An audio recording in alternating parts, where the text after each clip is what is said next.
Si tú crees que tú, por lo que pasa en Bosnia o no sé, o lo que pasaba con los judíos en la Alemania nazi, puedes iniciar una guerra mundial y está bien justificada la invasión de Alemania hasta la rendición total, yo creo que hoy en día hay muchos países, muchas ideologías y religiones, historias por el mundo adelante que cometen crímenes muchos más atroces.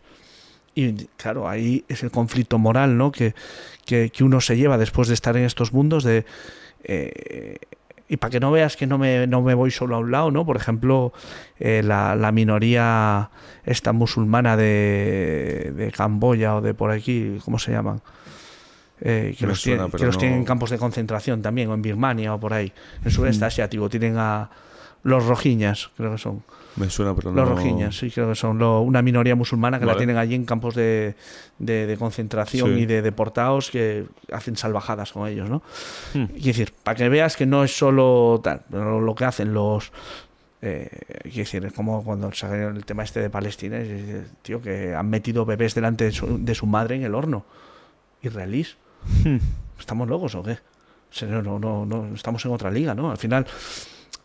o este tema de niños soldado, de violaciones masivas y cosas que se han hecho en las guerras de África, está más que justificada una intervención al estilo Segunda Guerra Mundial, de ir y arrasar el país y establecer tal. ¿Qué pasa? Ya vendrá gente a decirte, claro, es que quieres imponerles tu forma, de una forma imperialista, imponerles la democracia de una manera y tal.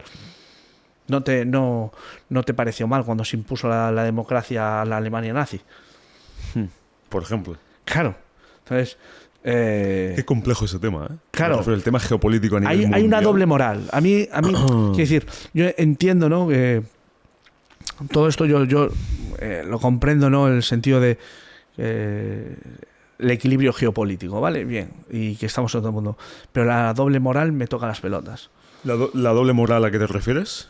Pues, por ejemplo, que la gente se echa las manos a la cabeza con ciertas cosas que pasan en ciertos países cuando sabes que están pasando auténticas barbaridades en otros y miran para otro lado. O sea, nadie se acuerda y ahora, como están en dos conflictos más, se olvidan de Ucrania ya totalmente, ¿no? Entonces, quiero decir... Es que estamos en un mundo como que... Hace 2 días había gente todavía que justificaba la invasión de Ucrania. No, porque claro, el pato de la otra, tío, que está invadiendo un país soberano y punto. ¿Qué más? ¿Sabes? No hay más tutía. Es decir, hay cosas como el tema este de Palestina. Yo sé que es controvertido, pero a mí me da igual. Yo no me escondo en ese sentido. Es decir, invaden Israel masacrando gente a tutiplén, hombres, mujeres y niños indistintamente, y pretendes que Israel no se defienda. Yo no es que sean santos de mi devoción, pero... Eso te quería preguntar. Pero yo me quito el sombrero. Claro, los tíos tienen que coger, se defienden, y no hay que olvidar que es un estado que ciertos estados musulmanes de los alrededores ni siquiera reconocen su derecho a existir. Entonces, ¿qué me estás contando? Cuando tú en Israel hay partido político árabe musulmán y no pasa nada. Es más, los árabes gays de muchos de estos países se van a las fiestas gays y que hay en Israel, en Tel Aviv, porque allí sí pueden hacerlo. Quiero decir, eso, lo digo porque luego ves mucha gente con las banderas LGTBI y tal, que yo no tengo nada en contra tampoco, ¿no? Cada uno que ame o que haga como sea, ¿no? Pero, quiero decir, eso no tiene coherencia con apoyar a Hamas o a esta gente, ¿no? Que en Irak os metían en una jaula y os ahogaban en el río así con una grúa. Eso lo hacían en Irak con los gays. Es decir, entonces, ¿qué me estás contando, no? Entonces, y luego aparte, bueno, pues yo históricamente, pues yo entiendo que Israel era una nación-estado que se zurraba con Egipto hace más de 3.000, 4.000 años y llevan ahí toda la vida. Los musulmanes aparecen en el 620 después de Cristo.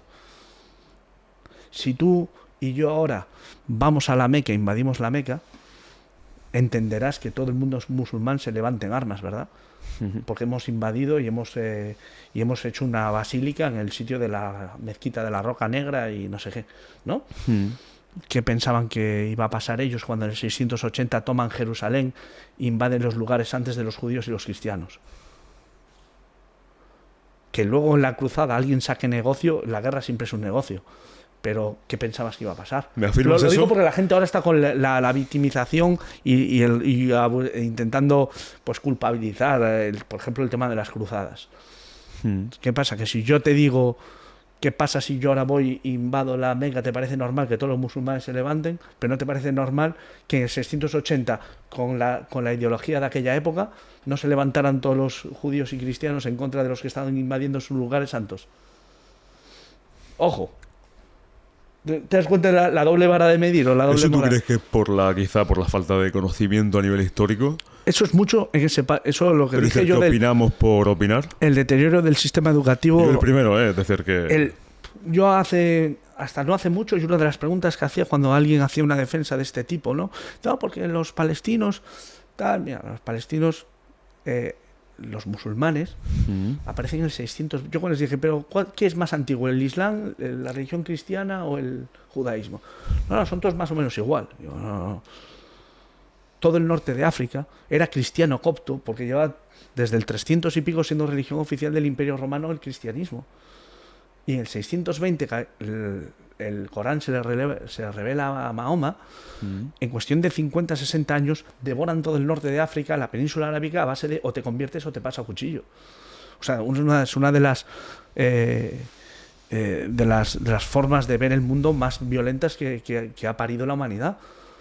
Y cuando llegan a los lugares santos de los judíos y los cristianos, pues provocan pues una reacción que son las cruzadas, ¿no? Eso así, ya sé que es una forma muy simple, A grosso modo. pero es importante saber que estos tíos llegaron ayer y por la fuerza y la violencia toman ese territorio. Y ya se establecen allí. Y de una manera u otra han ido allí trasteando, pero el que sí que era una nación con su código legal y con su Estado-nación tal cual eran los israelíes desde hacía miles de años. Esa es su tierra. Y punto. Y yo, a Dios lo que es de Dios y al César lo que es del César. Te digo, no es que sean santos de mi devoción, pero lo cierto es que ellos llevan ahí toda la vida. ¿No? Yo te quería preguntar... Eso es historia, quiero decir, no... Sí.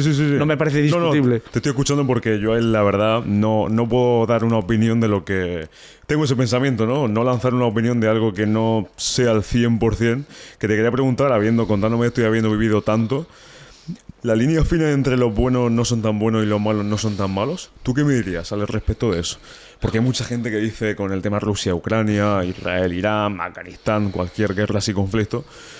Siempre se dice eso, ¿no? Hay una frase... Sí, claro.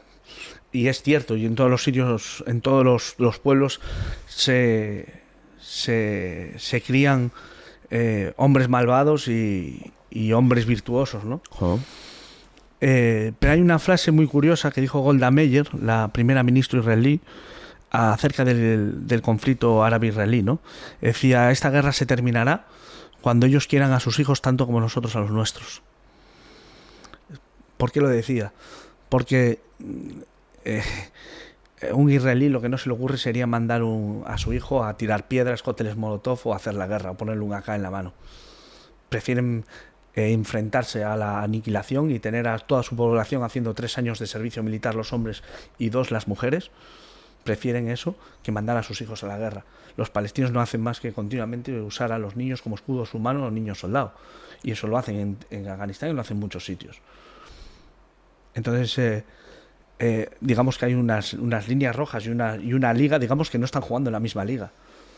Tú puede haber un soldado israelí que se exceda, seguro que habrá alguno que a lo mejor se ha excedido, pero se juega un consejo de guerra y va a ser ampliamente criticado y condenado en su país. Cuando un tío se inmola o mata críos en un parque en Europa, como han hecho algunos, en estos países los celebran como si fueran héroes. Entonces, yo creo que hay que analizar que a lo mejor esa sociedad está enferma. Los dos sitios hay hombres malvados, pero tú mira la aceptación que tiene uno y otro en la nación y las consecuencias para él, te dirán, no es que unos sean buenos y otros malos, es que unos tienen una escala de valores y una forma de ver las cosas y otros otra, sin más. Y como... Porque cuando salen los políticos de la Unión Europea, rogamos la paz, pero ¿cómo se domina eso al 100%? Es imposible, entiendo. Obviamente. En todo el mundo. La paz no sale de unas urnas. La libertad y la paz sale de la boca de un fusil. Porque siempre hay un hombre malvado dispuesto a quitársela a otro. Solo un hombre con la misma habilidad para la violencia y con la virtud en su interior es el que le va a parar los pies. El perro pastor, ¿eh? Exactamente. Una